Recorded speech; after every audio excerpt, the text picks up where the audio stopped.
Shalom, saudara terkasih di dalam Tuhan Yesus. Hari ini kita kembali bertemu lagi dalam sukacita untuk membahas satu tema firman Tuhan yang kita beri judul puasa umat Kristen, ya. Jadi sebelumnya izinkanlah saya untuk mengucapkan selamat berpuasa Ramadan bagi saudara-saudari kita yang beragama Islam, memasuki tahun baru Hari Raya Idul Fitri 1445 Hijrah. Saat terkasih, mari untuk mempersingkat waktu, mari kita sama-sama memulai diskusi ini. Ya, silakan bertanya. Pak, saya mau bertanya tentang berpuasa. 1. Bagaimana prinsip puasa umat Kristen? Ya, baik. Semua orang ataupun rata-rata agama-agama besar di dunia ini berpuasa. Dalam hal ini kita akan coba untuk membahas puasa dari segi kekristenan kita. Jadi prinsip berpuasa di dalam kekristenan kita adalah bahwa berpuasa bukan untuk menyiksa diri, ya, tetapi untuk mengendalikan diri, ya. Berpuasa juga bukan untuk memamerkan diri seperti orang Farisi, tetapi merendahkan hati dan diri kita. Berpuasa juga bukan untuk meninggikan diri kita, tetapi untuk menyangkal diri, ya, memikul salib, menyangkal diri.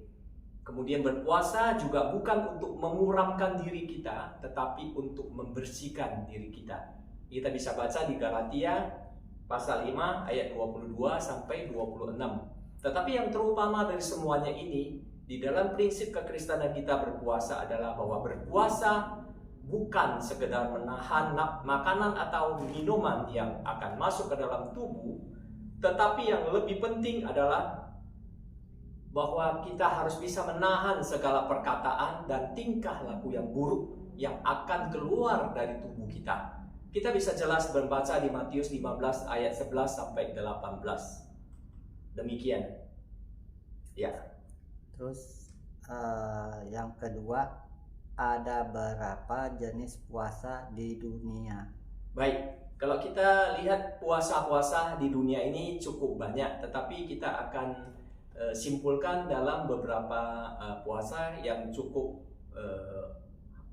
menarik, ya, ataupun cukup besar puasanya. Yaitu pertama, kita lihat ada namanya puasa orang Yahudi, yaitu wajib, ya, di hari Yom Kippur namanya, atau hari Gelafirat, ya.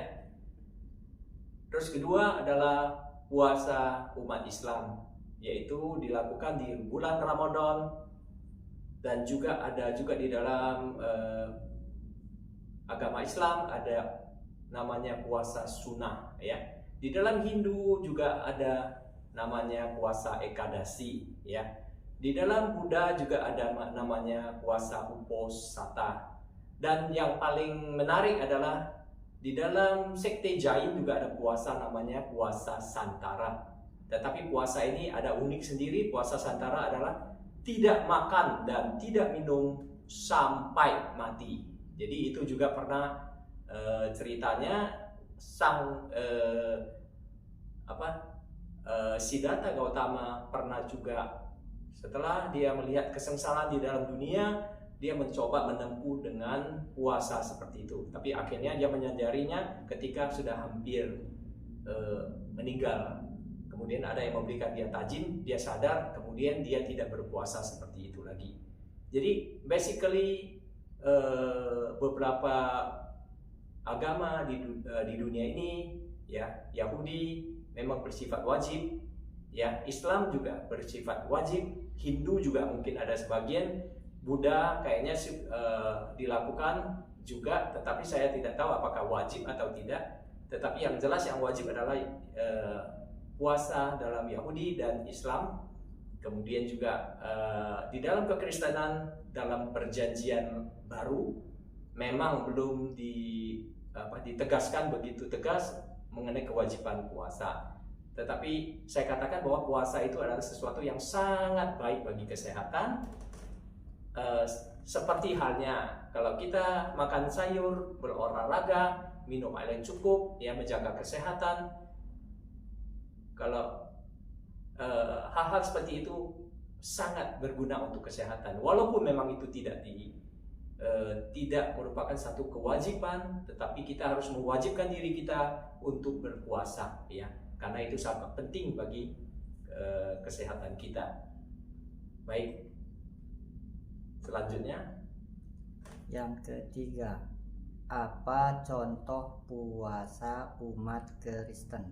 ya, contoh puasa umat Kristen banyak terdapat di Alkitab dalam Perjanjian Lama, ya. Itu Musa berpuasa, ya, Keluaran 34 ayat 28. Daud juga berpuasa, 2 Samuel 12 ayat 18. Esther juga berpuasa, Esther 4:16. Daniel juga berpuasa, yaitu Daniel 10 ayat 2 dan 3. Tuhan Yesus juga berpuasa dalam Matius 4 ayat 2. Gereja mula-mula juga berpuasa, ya, puasa kelompok di dalam Kisah Para Rasul 13 ayat 2 dan 3, dan Rasul Paulus sendiri juga berpuasa dalam 2 Korintus 11 ayat 27. Jadi ini gambaran yang besar puasa, tetapi ada lagi puasa-puasa lain yang tidak disebutkan dalam diskusi ini, ya. Baik, silakan. Yang keempat, apa tujuan berpuasa? Baik, tujuan berpuasa bagi orang-orang Kristen, ya, pertama adalah berpuasa ini bisa membuat kita merendahkan hati, merendahkan diri kita dan menyatakan kita bertobat, ya. Berpuasa adalah tindakan merendahkan diri dan hati kita seperti orang-orang Niniwe yang percaya kepada Tuhan, mewajibkan puasa, mengenakan kain kabung, dan dari yang terbesar sampai yang terkecil dari mereka, ya. Kita lihat di Yunus pasal 3 ayat 5, orang Niniwe percaya pada Tuhan, lalu mereka mengumumkan puasa, dan mereka, baik orang dewasa maupun anak-anak, mengenakan kain kabung, ya. Itu pertama. Kedua adalah tujuan berpuasa adalah memohon, ya, bimbingan daripada Tuhan, ya. Berpuasa bisa menjadi cara kita untuk mencari bimbingan Tuhan, ya. Kita lihat gereja mula-mula berpuasa ketika mereka agak kebingungan untuk mencari arahan, ya, untuk mendapat arahan bagaimana pelayanan yang baik, ya. Rasul Paulus juga pernah berpuasa untuk mendapat bimbingan bagaimana melayani. Kemudian juga Esther ini lagi meminta puasa sebelum dia mengajukan permintaan penting kepada raja, ya. Ketiga adalah berpuasa penting untuk melatih hidup kita agar fokus kepada Tuhan, ya. Puasa membantu orang fokus pada hubungan kita dengan Tuhan, ya. Yesus mengajarkan pentingnya puasa dengan motif yang benar, seperti yang dicatat dalam Matius 6:16, ya. Dikatakan di situ bahwa apabila kamu berpuasa, janganlah muram mukamu seperti orang munafik. Mereka mengubah air mukanya supaya orang melihat mereka sedang berpuasa. Dan Tuhan Yesus berkata, sesungguhnya mereka sudah mendapat upahnya. Jadi ada 3 hal penting kenapa tujuan kita umat Kristen harus berpuasa, ya. Begitu. Selanjutnya, yang kelima, apa manfaat berpuasa bagi kerohanian kita? baik. Tadi kita sudah mempelajari bersama-sama tujuan kita berpuasa, ya. Nah, kali ini kita akan membahas apa sih manfaat bagi kita untuk berpuasa, ya. Manfaat berbeda dengan tujuannya. Manfaat berpuasa pertama adalah bagi orang Kristen, puasa membantu orang percaya mendekat kepada Tuhan, ya. Dengan mengalihkan fokus mereka dari kedagingan, ya, kedagingan, kenikmatan duniawi, ya, nafsu dan sebagainya, ke alam rohani melalui penyangkalan diri. Mereka dapat mendengar suara Tuhan lebih baik kalau mereka menyingkirkan hal-hal yang berbau keduniaan, ya. Begitu pertama, yang paling penting di situ, ya, dekat dengan Tuhan. Kedua, manfaat yang orang Kristen kenapa harus berpuasa, yaitu kalau orang Kristen berpuasa, ya, maka rohani mereka menjadi sensitif, menjadi peka, ya. Puasa meningkatkan kepekaan rohani sehingga memudahkan orang percaya untuk membedakan kehendak dan mendapatkan bimbingan dari Tuhan. Itu berfungsi sebagai pengingat akan ketergantungan kita pada kekuatan Allah. Kekuatan kita tidak ada artinya apa-apa, ya. Kita bersandar kepada kekuatan Tuhan, ya. Jadi rohani kita menjadi sensitif, kita lebih gampang untuk mendengarkan suara Tuhan, ya. Terus ketiga adalah kalau kita berpuasa, manfaatnya adalah kita dapat menerima transformasi rohani. Ya, berpuasa dapat mengarah pada transformasi pribadi dan komunitas juga. Ketika orang percaya menyerah hidup mereka kepada Tuhan dan mencari kehendaknya, suatu individu dan komunitas berpuasa bersama, mereka mengalami yang namanya pembaharuan dan pertumbuhan rohani, ya. Dan satu lagi manfaat besar kalau kita berpuasa, yaitu berpuasa adalah membuat doa syafaat menjadi sempurna, ya. Puasa dapat menjadi alat yang efektif sekali dalam hal doa syafaat. Ketika doa syafaat adalah doa yang kita berikan kepada orang-orang, ya. Karena orang percaya mendedikasi waktu dan energi mereka untuk berdoa bagi orang lain, maka dengan berpuasa mereka menunjukkan komitmen mereka untuk bersyafaat atas nama mereka yang membutuhkan, seperti yang terlihat dalam contoh Raja Daud, ya. Raja Daud berdoa sungguh-sungguh untuk anaknya yang sakit, ya, di dalam 2 Samuel pasal 12 ayat 16, ya. Jadi manfaat cukup banyak, ya. Dekat dengan Tuhan, rohani menjadi peka, ya, terjadi transformasi rohani, kemudian doa syafaat menjadi lebih sempurna. Baik, silakan. Yang keenam, apa manfaat berpuasa bagi kesehatan kita? Baik, tadi kita sudah belajar bersama-sama berpuasa, manfaatnya bagi kerohanian kita. Nah, ini sangat penting sekali juga kita ketahui bahwa kenapa Tuhan ingin kita berpuasa. Di samping rohani, Tuhan juga memberikan manfaat besar di dalam kesehatan kita semua, ya. Namun sebelumnya, supaya bisa mengerti kenapa berpuasa bermanfaat sekali bagi kesehatan kita, kita akan coba mempelajari sedikit lebih sederhana bagaimana proses tubuh ketika kita makan dan minum. Ya, perhatiin baik-baik. Ketika kita makan dan minum, maka fungsi hati dalam sistem pencernaan akan menghasilkan cairan empedu, ya. Cairan empedu diproduksi oleh sel hati yang kemudian disimpan dalam kantung empedu. Ya, cairan empedu kemudian dilepaskan ke usus kecil untuk proses pencernaan, ya. Cairan empedu akan bekerja memecah dan menyerap lemak pada makanan agar dapat larut, ya, supaya dapat dicerna dalam air serta dapat dicerna dengan baik, ya. Jadi tidak hanya memproduksi cairan empedu, fungsi hati kita juga dalam sistem pencernaan adalah memproduksi energi dari glikogen ke glukosa untuk menyuplai gula pada darah sehingga badan kita lebih berenergi, ya. Darah kita perlu gula, tapi gula dalam takaran tertentu, ya. Nah, sebaliknya, jika gula darah meningkat dalam darah, maka fungsi hati akan bekerja, ya, menyimpan kelebihan gula yang lebih tersebut dan mengubahnya menjadi glikogen, ya, melalui proses yang dinamakan glikogenesis, ya. Jadi kalau kita makan, ya, fungsi hatinya itu bekerja. Ketika gulanya kita makan banyak, gulanya akan disimpan dan menjadi glikogen. Glikogen itu melalui proses glikogenesis, ya. Nah, sekarang kita lihat bagaimana kalau proses tubuh ketika berhenti makan dan minum, ya.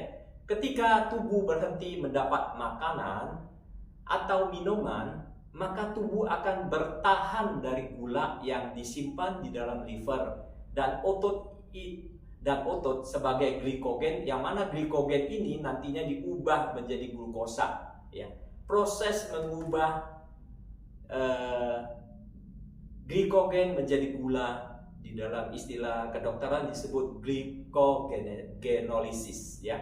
Kalau glukosa, seandainya glukosa yang diubah dari glikogen sudah habis ya karena lapar, maka kalau glukosa habis, lemak juga akan diubah oleh tubuh menjadi sumber energi supaya kita bisa tetap kuat ya, yang juga disebut ketone. Jadi kalau juga lemak yang ada di dalam tubuh kita habis ya, maka otomatis jalan terakhir adalah tubuh akan mendaur ulang protein dari sistem pencernaan dari otot ya untuk dijadikan energi ya. Tetapi kalau hal ini terus berlangsung berlama-lama ya, memang kalau sebentar nggak apa-apa, tidak terlalu panjang, di mana kita ketahui bahwa protein juga perlu didaur ulang supaya protein dapat diperbaharui. Tetapi kalau ini diambil terus proteinnya di dalam otot ya, maka akan menghabiskan jaringan tubuh yang penting. Jadi itu bahaya sekali ya. Jadi berpuasa juga harus ada tolak ukurnya ya. Sebagai informasi saja tambahan bahwa Mahatma Gandhi hanya bisa bertahan hidup 20 hari tanpa makan dan hanya minum secukupnya. Jadi 20 hari dia sudah tidak sanggup dan dia akhirnya dilarikan ke rumah sakit ya. Bagian kalau kita tubuh berhenti makan ya.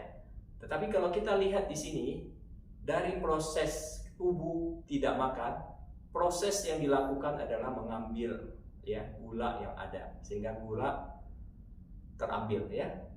Kalau gula habis terambil ya, masih belum dapat asupan makanan, maka yang diambil lemak ya. Lemak juga habis, maka yang diambil adalah daur ulang protein. Jadi di sini kita lihat manfaat dari berpuasa adalah yang jelas, kita lihat di situ prosesnya pasti ya, menurunkan kadar gula. Kedua adalah meningkatkan metabolisme tubuh. Ketiga adalah mengurangi kerusakan organ ya. Keempat adalah dapat mengontrol nafsu makan. Kelima adalah memperbaiki pola makan. Keenam adalah meningkatkan fungsi kerja otak, dan ketujuh adalah meningkatkan daya tahan tubuh ya. Bagaimana proses tubuh ketika berhenti minum ya? Ketika tubuh berhenti minum, nah ini beda dengan berhenti makan ya. Kalau tubuh berhenti minum, yang akan terjadi bukan seperti tadi ya. Kalau tadi tubuh berhenti makan, tidak ada asupan, maka yang terjadi proses seperti tadi. Tetapi kalau tubuh berhenti minum, ini sedikit agak bahaya ya. Maka akan terjadi namanya dehidrasi. Dan akibatnya sangat fatal ya. Kalau dehidrasi dalam jangka panjang bisa terjadi kejang, hipotensi, shock hipovolemik, gangguan ginjal, alkalosis metabolik, asidosi, laktat, gangguan fungsi otak, heat stroke, kerusakan liver, dan uremia. Uremia itu adalah kesulitan ya untuk mengeluarkan air urin ya, mengeluarkan urin ya. Manusia dapat bertahan hidup tanpa minum ya, maksimal hanya 100 jam atau 4 harian saja. Jadi minum diharuskan dalam puasa Kristen karena minum tanpa kalori, di samping bukan kedagingan ya, bukan termasuk dalam pengendalian diri ya, dan juga adanya kepentingan untuk mempertahankan hidrasi tubuh, sehingga di dalam puasa kekristenan kita tidak melarang minum air putih. Begitu ya. Oke, pertanyaan berikutnya. Yang ketujuh, benarkah puasa itu dapat mencegah sel kanker? Ya, baik, pertanyaan yang bagus sekali. Ya, bagaimana puasa dapat mencegah sel kanker ya? Kalau kita lihat berpuasa itu kita boleh artikan sama dengan autofagi ya. Konsep autofagi adalah membuat tubuh lapar ya, tidak diberi makan tubuh kita. Ketika tubuh seseorang lapar, maka sel-sel tubuhnya pun ikut lapar ya. Jadi sel-sel yang lapar ini akan memakan sel-sel yang lapar tadi akan memakan sel-sel dirinya yang sudah tidak berguna, atau sel-sel yang telah rusak, atau sel-sel mati, agar tidak menjadi sampah dalam tubuh kita. Dengan demikian sel-sel mati ini tidak akan menghasilkan sesuatu yang bisa membahayakan tubuh ya. Nah, proses inilah dinamakan proses autofagosom ya. Apa itu proses autofagosom? Jadi di sini disebut autophagy related protein yang dihasilkan memungkinkan terjadi proses autophagy ya. Yang singkat ATG membuat struktur yang disebut autofagosom terbentuk. Autofagosom membawa potongan sel sampah ke dalam sel yang disebut lisosom. Tugas lisosom adalah mencerna atau memecah bagian sel lainnya ya. Jadi sel lainnya dipecah-pecah. Lisosom akan memakan bagian sel sampah yang tidak ada gunanya dan kemudian melepaskan potongan-potongan yang dapat digunakan kembali. Jadi yang dimakan adalah sel yang tidak berguna ya, dan melepaskan potongan-potongan yang dapat digunakan kembali ya. Sel menggunakan potongan-potongan bahan mentah ini untuk membuat sel baru ya. Demikian juga autofagisom tersebut bisa dianalogkan sebagai suatu sapu ya, sapu pembersih yang mengumpulkan sel-sel mati yang tidak berguna dan bisa membahayakan tubuh untuk dikeluarkan, karena sel-sel mati ini hanya dihasilkan oleh sel kanker ya, dan sel berbentuk kuman atau virus atau bakteri yang bisa menyebabkan penyakit ya. Jadi jelas ya, saya katakan iya bahwa berpuasa bisa mencegah sel kanker ya. Jadi kita akan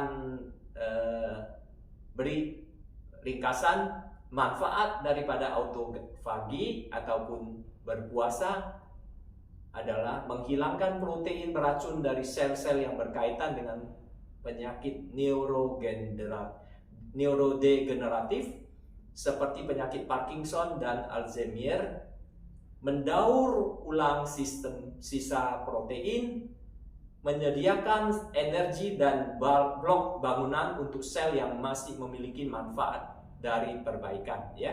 Jadi sel itu dapat diperbaiki dalam skala yang lebih besar, mendorong regenerasi dan sel-sel yang sehat sehingga mengurangi resiko kerusakan sel. Dengan berkurangnya resiko kerusakan sel, maka otomatis kanker bisa dicegah. Begitu ya? Oke. Selanjutnya 8. Berapa jenis berpuasa? Baik, berpuasa kalau kita rangkum ada beberapa jenis. Yang utama ya, kita kenal ada namanya puasa total ya, absolute ya, fasting ya. Jadi puasa total ini adalah berpantang makan dan minum secara terus-menerus untuk periode yang telah ditetapkan. Contoh puasa total seperti dilakukan Musa. Nabi Musa melakukan puasa 40 hari untuk memohon pengampunan bagi bangsa Israel.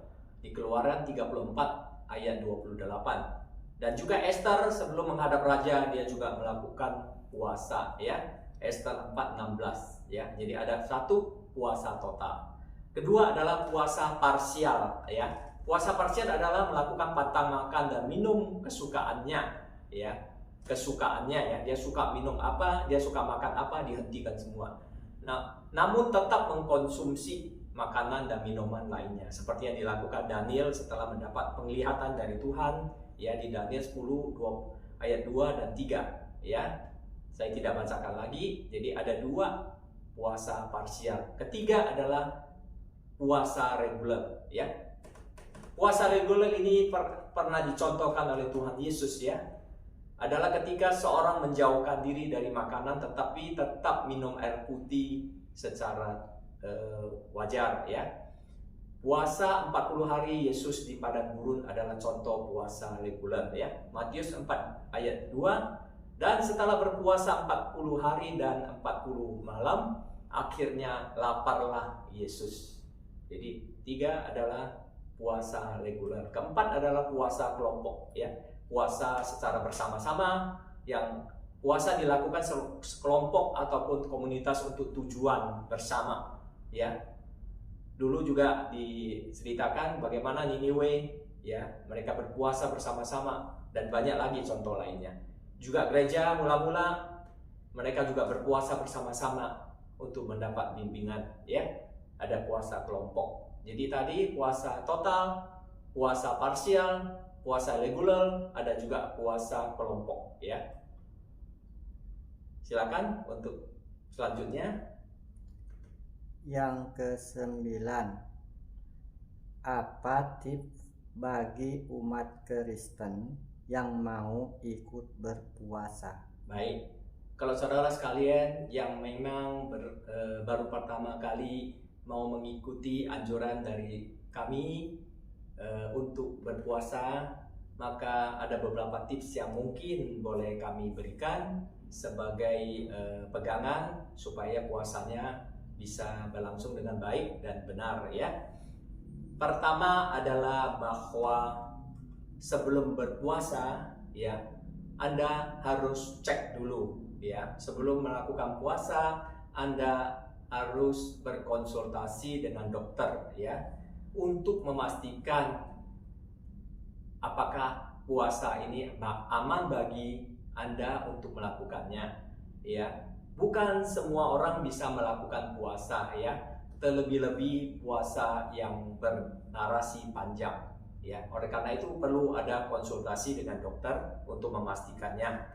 Kedua adalah kalau Anda berpuasa supaya tidak sia-sia, baik terutama dalam hal segi kerohanian, maka Anda harus mempunyai tujuan. Kalau Anda berpuasa, Anda harus punya tujuan. Apakah mau mencari bimbingan Tuhan, ya, atau mau memperalat, mendekatkan diri kepada Tuhan? Apa Anda mau bersyafaat atau berdoa untuk orang lain? Tentu dari semuanya itu Anda harus memiliki tujuan yang jelas. Supaya apa? Supaya pada saat Anda berpuasa, ya, itu dapat membantu Anda untuk tetap mempertahankan fokus Anda selama puasa ya, sehingga fokus Anda, tujuan Anda tercapai ya. Jadi harus ada tujuan jelas. Seterusnya adalah setelah dapat tujuan yang jelas berpuasa, maka saya anjurkan untuk lakukan namanya puasa bertahap ya. Puasa bertahap bisa Anda mulai dari puasa yang jangka narasinya ataupun durasinya lebih pendek ya. Atau juga bisa Anda memilih untuk melakukan namanya puasa parsial ya. Parsial artinya kamu boleh melakukan puasa dengan menahan seluruh makanan yang kamu sukai. Anda tidak makan dalam waktu tertentu ya. Atau bahkan kita boleh mencontoh seperti agama lainnya melakukan puasa dengan tidak makan daging, itu juga puasa parsial. Nah, setelah Anda membiasakan diri dengan periode pendek atau puasa parsial, maka Anda boleh coba untuk terus tingkatkan dengan durasi yang lebih tinggi ya. Sehingga dengan demikian secara bertahap tubuh Anda dapat menyesuaikan diri dari puasa ya, supaya tubuh Anda tidak mengalami yang namanya shock pada saat puasa ya. Terus kemudian kalau Anda sudah melakukan secara bertahap, maka saya ingin mengingatkan kepada kita semua bahwa puasa menurut kedokteran ya, puasa yang baik ketika seorang lapar puasa orang berpuasa dalam jangka waktu tidak kurang ya, tidak kurang dari 8 jam dan tidak lebih dari 16 jam sehari ya, non-stop. maka tubuh membentuk protein khusus di seluruh tubuhnya yang disebut autofagisome tadi ya. Seorang profesor dokter dari Jepang ya, Yoshinori Osumi, yang begitu luar biasa meneliti masalah ini, mengatakan dan bahkan menyarankan agar seseorang menjalani praktek puasa atau melaparkan diri sebaiknya dilakukan ya 2 atau maksimal 3 kali dalam seminggu ya. Nah, itu saran dari dokter ya, tapi mungkin setiap agama beda, tetapi saya ingin mengatakan ini adalah satu saran dari dokter ya, bukan dari ketentuan agama ya. Ya, jadi puasa coba dilakukan dengan baik dan benar ya. Kemudian juga kalau kita puasa ya, maka orang Kristen yang berpuasa dianjurkan untuk tetap minum ya. Minum cairan yang non kalori ya, atau minum air putih agar tubuh tetap terhidrasi ya. Ya, terakhir adalah mungkin semua orang sudah tahu ya, apalagi saudara kita yang muslim, bahwa kalau kita selesai berpuasa dan ingin membuka puasa, maka lakukan dengan lembut ya, tanpa tergesa-gesa, dengan mengkonsumsi sedikit makanan yang mudah dicerna ya. Hindarin pada saat berbuka puasa kita memakan makanan yang berlebihan, tergesa-gesa, yaitu malah menimbulkan penyakit ya. Jadi ini beberapa tips yang bisa saya bagikan. Saudara terkasih, saya percaya puasa adalah sesuatu yang baik ya, baik bagi rohani kita, baik juga bagi kesehatan kita. Dan saya percaya bahwa Roh Kudus di dalam hati kita akan membimbing kita untuk membiasakan diri untuk berpuasa, baik untuk kemuliaan Tuhan, baik untuk pekerjaan Tuhan, maupun untuk kesehatan kita ya. Selamat berpuasa sekali lagi untuk umat-umat muslim, dan selamat berpuasa bagi saudara-saudara kita terkasih di dalam Tuhan Yesus apabila mau mulai berpuasa. Kiranya Tuhan memberkati kita semua. Terpuji namamu Tuhan Yesus, haleluya, amin. Oke Pak, terima kasih Pak Terima atas kasih. penjelasannya apa artinya dalam berpuasa. Sekali lagi saya berterima kasih. Baik, terima kasih. Yuk